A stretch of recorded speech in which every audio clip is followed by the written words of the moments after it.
প্রিয় দর্শক, মানচিত্রের নিয়মিত আয়োজন কথোপকথনে। নমস্কার, আমি তরুণ ঘোষ।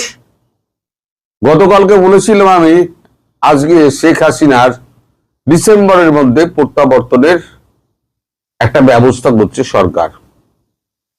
সেটা প্রথম রাজনৈতিকভাবে চেষ্টা হচ্ছে। রাজনৈতিকভাবে চেষ্টা না যদি ফেল হয়, তাহলে শেষ অস্ত্র সেটা হচ্ছে অর্থনৈতিক অবরোধ। এখন রাজনৈতিক চেষ্টাটা কিরকম?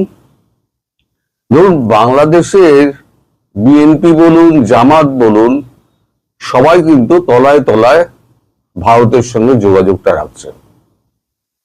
আপনারা কিছুদিন আগে দেখেছিলেন আমাদের রাষ্ট্রদূত বাংলাদেশের প্রণয় ভার্মা, তিনি গিয়ে জামায়াতের সঙ্গে দেখা করেছিলেন, জামায়াতের আমিরের সঙ্গে। আপনাদের কাগজেও বেরিয়েছিল।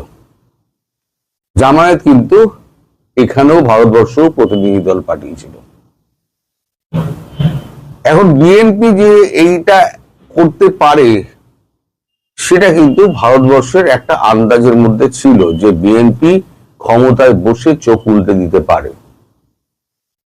এখন জামায়াত হচ্ছে দ্বিতীয় বিরোধী শক্তি, হলো জামায়াতই আসল কন্ট্রোল করছে বিএনপিকে। এখন এই জামায়াতকে যদি বাগে আনা যায় রাজনৈতিকভাবে, তাহলে একটা সলিউশন বেরোতে পারে। আপনাদের মনে থাকতে পারে যে যখন সংসদে এই শেখ হাসিনা এবং আওয়ামী লীগকে নিষিদ্ধকরণের যখন প্রস্তাবটা উঠলো, সালাউদ্দিন তুললেন, তখন জামায়াত কিন্তু তাদের প্রতিবাদটা রেজিস্টার করে রেখে দিয়েছিল। রেজিস্টার করা এই কারণে যে ভারতকে একটা বার্তা দেওয়া, আমরা যেটা বলে এসেছিলাম দিল্লিতে, যে শেখ হাসিনাকে ফেরানোর ব্যাপারে আমাদের কোনো আপত্তি নেই, আমরা কিন্তু এই প্রস্তাবে সায় দিলাম না। আমরা বলেছিলাম যে এর জন্য আরো একটু সময় দরকার। এগুলো সবই আপনাদের জানা, আমি আপনাদের শুধু স্মরণ করিয়ে দিচ্ছি। এখন 2026 সালের ডিসেম্বরের মধ্যে কেন, এই প্রশ্ন আপনাদের মধ্যে অনেকেই রয়েছেন। অনেকেই লিখেছেন কোন সালে, ব্যঙ্গ করে। এই বছরই, অনন্তকাল তো ডিসেম্বর হতে পারে না, এই বছরই। তার কারণ হচ্ছে দীর্ঘদিন একটা জায়গায় বন্দি থেকে থেকে প্রধানমন্ত্রী শেখ হাসিনা হাঁপিয়ে উঠেছেন। তার এই বদ্ধ জীবন তাকে আরো মানসিকভাবে অস্থির করে তুলছে, সেটা ভারত বুঝতে পারছে। দ্বিতীয় কারণ হচ্ছে তার বয়স হয়েছে। এই বয়সে যদি ভালো মন্দ কিছু একটা ঘটে যায়, মানুষের শরীর বলা যায় না, তাহলে পুরো দায়টা এসে পড়বে কার উপরে? ভারতের উপরে। ফলে ভারত এই অবস্থায় কোন রকম রিস্ক নিতে চাইছে না। যা করো তাড়াতাড়ি করো, এবছরের মধ্যেই করো, এবং সেই বার্তা প্রধানমন্ত্রী শেখ হাসিনাকে পৌঁছে দেওয়া হয়েছে। মানে তার জ্ঞাতার্থেই সমস্ত কিছু হচ্ছে। এখন জামায়াতেই যে নরম মনোভাব, কারণ জামায়াত জানে দেশ চালাতে গেলে ভারতবর্ষ ছাড়া গতি নেই।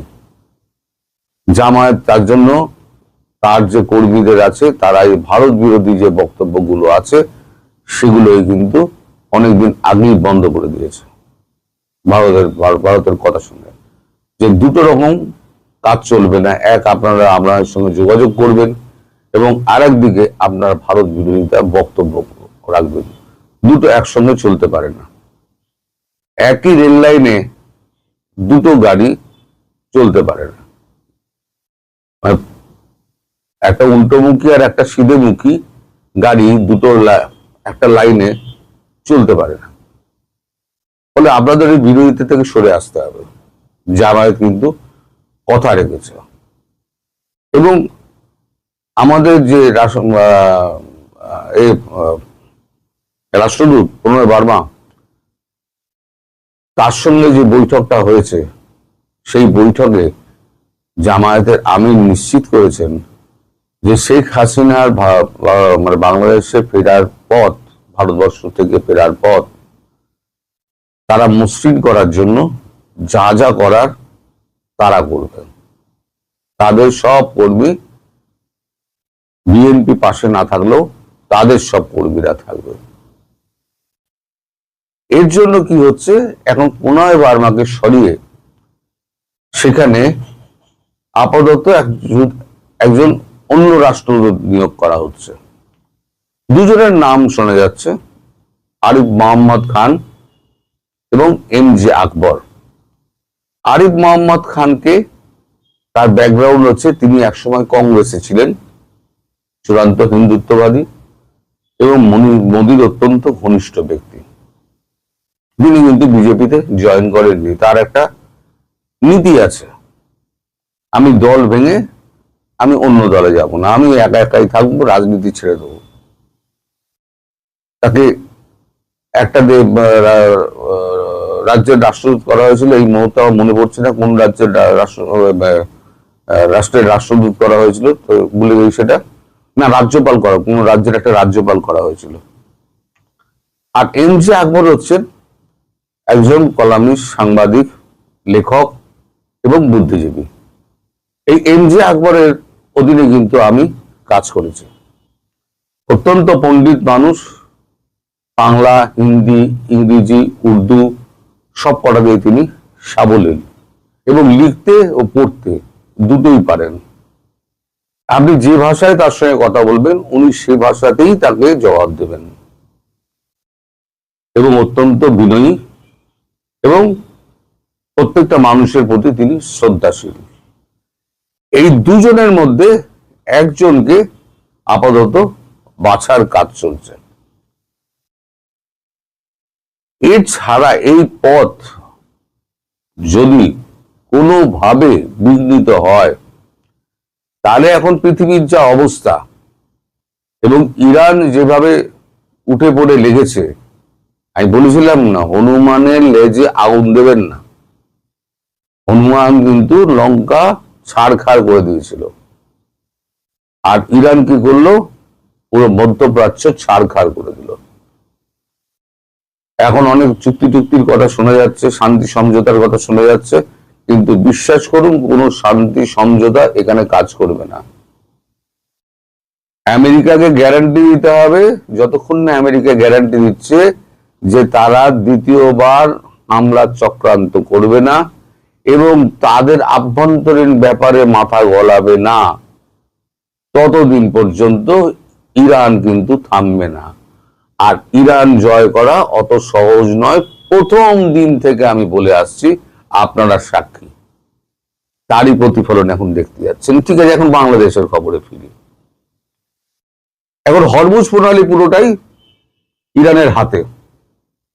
ভারতীয় জাহাজগুলো ভারতীয় রণতরী দিয়ে নিয়ে আসা হচ্ছে, দুটো করে রণতরী যাচ্ছে এবং সাবমেরিন যাচ্ছে, তার আগে এক একটা করে জাহাজ নিয়ে আসছে। বাংলাদেশের জাহাজকে নাকি ছাড়বে বলে একটা কথা বলেছিলেন ইরানের রাষ্ট্রদূত, সেই নিয়ে বাংলাদেশ খুব লাফালাফি করেছিল। আলটিমেটলি কিন্তু একটা জাহাজও বাংলাদেশে ছাড়েনি আর ছাড়বেও না। অতএব ভারতবর্ষের কাছে মানে তেল এবং গ্যাসের সম্ভারটা আস্তে আস্তে স্বাভাবিক হয়ে যাচ্ছে। এই যেমন আমি গতকালকে আমার গ্যাস বুকিং করলাম, আমার কাছে রিসিপ্ট চলে এলো বা SMS চলে এলো, 7 দিনের মধ্যে আমার সিলিন্ডার আমি পেয়ে যাব। 7 দিন মানে সেটা 6 দিন হবে, 8 দিন হবে না। অর্থাৎ এর থেকে বোঝা যাচ্ছে যে আমাদের গ্যাসের সমস্যা অনেকটাই হাল হয়েছে। কাগজে নানান রকম খবর বেরোয়, কিন্তু আমি ব্যক্তিগতভাবে যেটা সাক্ষী আমি থেকেছি সেটা হচ্ছে গ্যাস আমি চাইলাম এবং গ্যাস আমি সঙ্গে সঙ্গে 7 দিনের মধ্যে পেয়ে যাব, এরকম অ্যাসুরেন্স আমাকে SMS মাধ্যম মানে ডিলার তিনি আমায় পাঠিয়ে দিলেন। এখন বাংলাদেশের যা ভূমিগত অবস্থা, তাতে ভারত ছাড়া কিন্তু বাংলাদেশের পথ নেই। ওই যতই জোর খাটান, প্রেশার ট্যাকটিক করুন, ভারতবর্ষ ছাড়া বাংলাদেশের নড়বার জায়গা নেই। ভারতবর্ষের হাতে জল রয়েছে, খাদ্য রয়েছে, তেল রয়েছে, চিকিৎসা ব্যবস্থা রয়েছে, ভিসা ব্যবস্থা রয়েছে, সবকিছুই ভারতের হাতে। তাহলে বিএনপির এই যে চ্যাংড়ামো যেটা হচ্ছে তারেক রহমানের, সেই চ্যাংড়ামোর ফল বিএনপি পাবে। এই কারণে আমি বলছি বিএনপি পাবে। তারেকের উইকেট খুব তাড়াতাড়ি যাবে, এবং কিভাবে যাবে উইকেট, কোন পন্থায় যাবে, সেটা আমি আগামীকাল বলবো। একদিনে তো সব বলবো না, আগামীকাল সব বলবো। এখন এই যে ব্যবস্থা, যেটা রাজনৈতিকভাবে কূটনৈতিকভাবে সামলানোর চেষ্টা করা হচ্ছে, তার দেশে ফেরানোর জামায়াতের হেল্প নিয়ে, সেটা যদি মানে ফেল করে, তাহলে যেটা হবে সেটা হচ্ছে অর্থনৈতিক অবরোধ। আর অর্থনৈতিক অবরোধ এমন তৈরি করা হবে যাতে বাংলাদেশে দুর্ভিক্ষ আরো তাড়াতাড়ি নেমে আসে। হয়তো আপনাদের অনেক কষ্ট হবে, আপনারা অনেকেই লেখেন সব বন্ধ করে দিন, সব বন্ধ করে দিন। আর সব বন্ধ করে দিলে দুদিন বা যখন না খেয়ে থাকবেন না, তখন দেখবেন যে আপনারা বলবেন যে খাবার দিন, খাবার দিন। আর নইলে পরে এসে আমাদের বর্ডারের সামনে এসে দাঁড়িয়ে আমাদের ভারতবর্ষে ঢুকতে দিন, 71 সালের মতো অবস্থা হবে। ভারতবর্ষ সেটা চাইছে না। ভারতবর্ষ চাইছে কূটনৈতিক হাল একটা বার করে ঠান্ডাভাবে পরিস্থিতিকে হাতের মধ্যে রেখে তাকে দেশে ফেরানো। এখন সেই প্রসেসটা অনেকটা এগিয়েছে। এই যে আমি কথাগুলো বলছি, প্রত্যেক কথা কিন্তু কাগজেই বেরিয়েছে, আপনাদের কাগজেও বেরিয়েছে। এই যে কে কে কার কার নাম শোনা যাচ্ছে রাষ্ট্রদূত হিসেবে, আপনাদের কাগজও নিশ্চয়ই বেরিয়েছে। তারাও সব খবর রাখেন। আপনাদের কাগজ যে খুব একটা ফেলে দেওয়ার মতো কাগজ তা নয়। যথেষ্ট বুদ্ধিমান সাংবাদিক সেখানে রয়েছেন, এবং তাদের লেখনির ধারও কিন্তু অত্যন্ত বেশি, মানে কোনো অংশে কম নয়। তাই বলছি তাদেরকে একদিন চেপে রাখা হয়েছিল, এখন তারা কিন্তু ধীরে ধীরে ধীরে ধীরে সমস্তটা বলতে শুরু করেছেন। খবর তাদের কাছে ছিল, কিছু খবর পরবর্তীকালে আস্তে আস্তে মুখ খুলছে, লোকে জানতে পারছে, জেনে এই যে আমায় যে আপনারা প্রশ্ন করেন, আপনি কোথায়, আপনি কি ওখানে ছিলেন? আপনাদের সাংবাদিকরা যখন খবরগুলো বার করে, তখন কি সাংবাদিককে জিজ্ঞেস করেন আপনি কি ওই টেবিলের তলায় ছিলেন? তার কাজ হচ্ছে খবর বার করা। সে যেমন খবর বার করে, আমিও তেমনি খবর বার করি। তো এই হচ্ছে সাম্প্রতিক অবস্থা। এই বছরের ডিসেম্বরের মধ্যে বা তারও আগে হতে পারে, পরিস্থিতি কোন দিকে যাচ্ছে আমি আমি প্রতিদিন আপনাদের আপডেট দেব, প্রতিদিনই আপডেট দেব। হয়তো প্রতিদিন হবে না, দু একদিন অন্তর অন্তর হয়তো আপডেট যখন হবে তখন আমি দেব। কিন্তু শেখ হাসিনা দেশে এবছর ফিরছেনই, এটা একেবারে নিশ্চিত ধরে রেখে দিন। এবং সেখান থেকেই তার নতুন কর্মকাণ্ড, রাজনৈতিক কর্মকাণ্ড শুরু হবে, যেখানে বিএনপিকে বাধ্য হয়ে এই সমস্ত ব্যবস্থা গিলতে হবে। কারণ তারেক রহমান আর তার সিংহাসনে থাকতে পারছেন না। তারেক রহমানকে ওই সিংহাসন পরিত্যাগ করে দেশত্যাগ করতে হবে। কারণ 10টি পয়েন্টে তিনি এগ্রি করেছিলেন, সেই 10টি পয়েন্ট থেকে তিনি পুরো বুক ফিরিয়ে নিয়েছেন এবং ভারতকে বোকা বানানোর চেষ্টা করেছেন। ভারত দ্বিতীয়বার সুযোগ দেয়, আমি বলেছিলাম আপনাদের, কিন্তু সেই সুযোগের অপব্যবহার যদি আপনি করেন, আপনি শত্রুর তালিকায় পড়ে গেলেন। আর শত্রুর তালিকায় যে পড়ে, সে কিন্তু জীবনে আর ভারতের বন্ধু হয় না। যেমন আমি বলেছিলাম, আমেরিকা 54 বছর লেগে গেছিল ভারতের সঙ্গে বন্ধুত্ব করতে।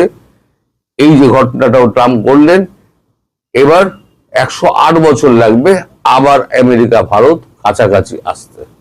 যে সরকারি এখানে আসুক, বিজেপি একদিন যাবে, অন্য দল আসবে, গণতান্ত্রিক পদ্ধতিতে এটাই হয়। যে সরকারি আসুক, নীতির কিন্তু বদল হবে না। হাম একটি প্রতিরোধযোগ্য রোগ। 2টি ডোজ টিকা দিয়ে 97% প্রতিরোধ সম্ভব, কিন্তু বাংলাদেশে টিকাদান কর্মসূচির ব্যর্থতা, স্বাস্থ্য অবকাঠামো ধ্বংস এবং সম্প্রতি বৈদেশিক সহায়তা এবং সুযোগ সুবিধার বিচ্ছিন্নতা এই পরিস্থিতির পেছনে গভীর কারণ।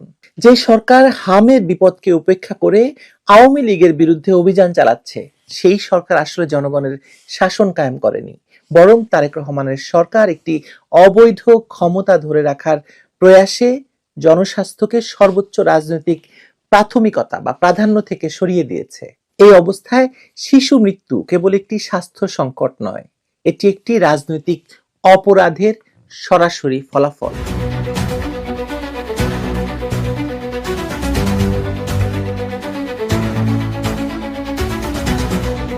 ভোলার তামান্না আক্তারের 11.5 মাস বয়সী ছেলেকে নিয়ে 10 দিন ধরে হাসপাতাল থেকে হাসপাতালে দৌড়ানোর গল্পটি শুধু একটি পরিবারের দুর্ভোগ নয়, এটি আজ বাংলাদেশের শত শত হাজার হাজার পরিবারের সাধারণ চিত্র। ঢাকার বাংলাদেশ শিশু হাসপাতালের বিশেষায়িত হাম ওয়ার্ডে প্রতিটি বেড রোগীতে পূর্ণ। সেখানে হাম আক্রান্ত হয়ে ভর্তি শিশুদের মধ্যে যাদের লাইফ সাপোর্ট প্রয়োজন, শুধু তাদেরকেই আইসিইউতে নেওয়া হচ্ছে। হাসপাতাল কর্তৃপক্ষের ভাষ্য, গত 2 সপ্তাহে এই হাসপাতালেই হামে আক্রান্ত হয়ে অন্তত 6 জন শিশুর মৃত্যু হয়েছে।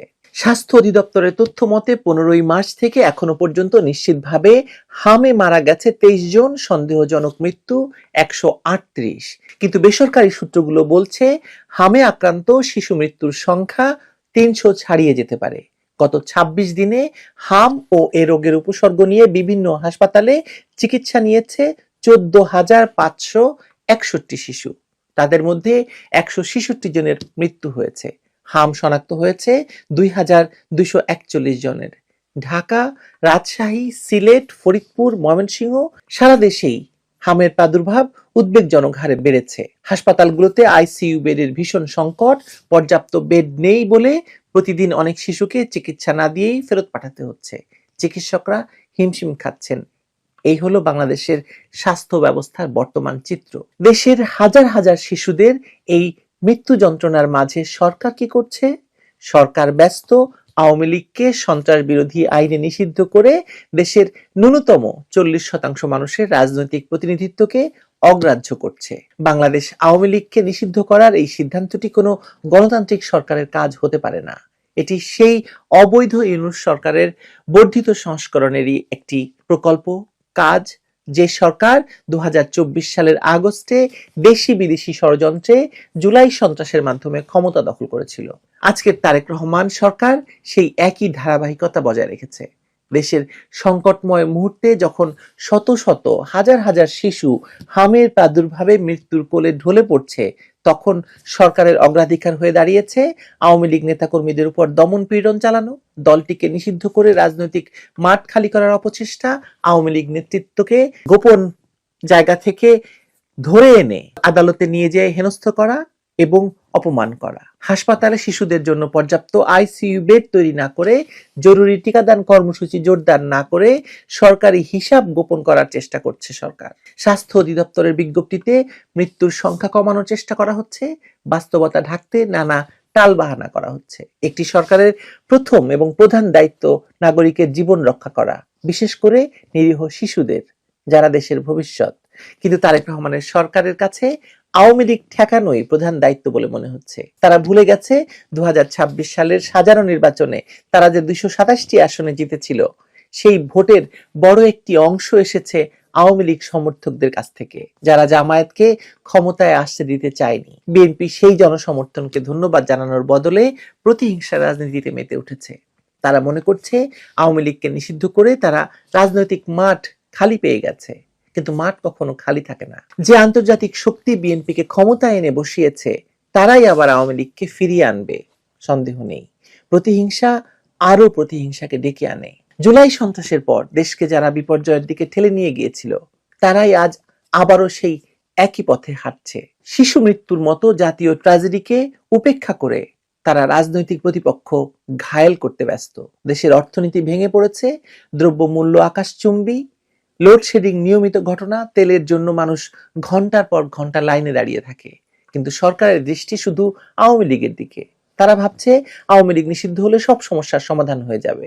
বাস্তবতা হলো আওয়ামী লীগ নিষিদ্ধ হওয়ায় আওয়ামী লীগের তেমন কোনো ক্ষতি হয়নি, বরং আন্তর্জাতিক সম্প্রদায়ের দৃষ্টি আকর্ষণ করেছে আওয়ামী লীগ। ক্ষতি হয়েছে তারেক রহমানের, ক্ষতি হয়েছে বাংলাদেশের গণতন্ত্রের, আর সবচেয়ে বড় ক্ষতি হয়েছে সেই সব শিশুর যারা হামের মতো প্রতিরোধযোগ্য রোগে চিকিৎসার অভাবে প্রাণ হারাচ্ছে। একটি সরকারের বৈধতা আসে তার কাজ থেকে, নির্বাচনের সংখ্যাগরিষ্ঠতা থেকে নয়। যে সরকার শিশুর মৃত্যুতে কাঁদে না, যে সরকার হাসপাতালে পর্যাপ্ত বেডের ব্যবস্থা করতে ব্যর্থ হয়, কিন্তু রাজনৈতিক দল নিষিদ্ধ করতে তারা এতটাই তৎপর, সেই সরকার প্রকৃতপক্ষে জনগণের সরকার হতে পারে না, জনগণের সরকার নয়। এটি একটি দলীয় সরকার তো বটেই, একটি প্রতিহিংসা পরায়ণ সরকার, যে সরকার জুলাই সন্ত্রাসের ধারাবাহিকতায় দেশ চালাতে চাইছে এবং চালাচ্ছে। বাংলাদেশের মানুষ এতটা সহিষ্ণু নয়, তারা ধৈর্য ধরবে না। শিশু মৃত্যু ঠেকানোর চেয়ে আওয়ামী লীগ ঠেকানো যখন সরকারের প্রধান দায়িত্ব হয়ে দাঁড়ায়, তখন বুঝতে হবে সেই সরকার জনগণের সরকার নয়, জনগণের শত্রু। এই স্বাস্থ্য সংকটের মধ্যেও সরকারের কার্যক্রমের প্রাথমিক ফোকাস রয়েছে রাজনৈতিক বিপক্ষ দমনে। সন্ত্রাস বিরোধী সংশোধন বিল 2026-এর মাধ্যমে আওয়ামী লীগকে সন্ত্রাস বিরোধী আইনে নিষিদ্ধ করা হয়েছে। একটি অবৈধ ইউনূস সরকারের বর্ধিত সংস্করণ হিসেবে ক্ষমতায় অবস্থিত তারেক রহমান সরকারের দ্বারা প্রণীত এই আইনি প্রহার কোনো সুস্পষ্ট আইনি ভিত্তি ছাড়াই হয়েছে। বাংলাদেশের সংবিধান এবং সংসদে কোনো দেশ বিরোধী আইন টেকে না। জামায়াত ইসলামীকেও নিষিদ্ধ করা হয়নি, বরং ঐতিহাসিকভাবে আঁতাত করা হয়েছিল। আওয়ামী লীগ নিষিদ্ধ করা শুধু রাজনৈতিক প্রতিহিংসার প্রকাশ নয়। যারা 1971 সালে মুক্তিযুদ্ধের বিরোধিতা করেছে, বাংলাদেশের বিরোধিতা করেছে, সেই জামায়াত ইসলামীকে নিয়ে সংসদে ঘর করছে বিএনপি। আর যারা মুক্তিযুদ্ধের নেতৃত্ব দিয়েছে, সেই আওয়ামী লীগকে নিষিদ্ধ করেছে। আওয়ামী লীগকে নিষিদ্ধ করা শুধু রাজনৈতিক প্রতিহিংসার প্রকাশ আসলে, কিন্তু এই মুহূর্তে প্রয়োজন কি? জনস্বাস্থ্য সুরক্ষার প্রয়োজন। এটি একটি সুস্পষ্ট প্রাধান্য বিপর্যয়। যেখানে সরকারি হিসেবেই শুধু 1 মাসে শতাধিক শিশু প্রাণ হারিয়েছে, সেখানে সরকার নিজ কার্যক্রমের প্রথম অগ্রাধিকার দিচ্ছে রাজনৈতিক প্রতিপক্ষের বিরুদ্ধে আইনি অভিযান। বাংলাদেশে নাকি একটি নির্বাচিত সরকার ক্ষমতায়। আপনি বুঝতে পারছেন? আমি বুঝতে পারছি না, কারণ একটি নির্বাচিত সরকার ক্ষমতায় থাকলে জনরোষের ভয় হলেও দেশে চলমান হামের কারণে শিশু মৃত্যুর বিষয়টিকে প্রাধান্য দিয়ে এটি নিরসনে কার্যকর ব্যবস্থা গ্রহণ করত। অন্তত স্বীকার করত যে মাত্র 1 মাসে কয়েকশো শিশুর মৃত্যু হয়েছে এই হামের কারণে, এবং দেশব্যাপী সতর্কতা জারি করা হতো যাতে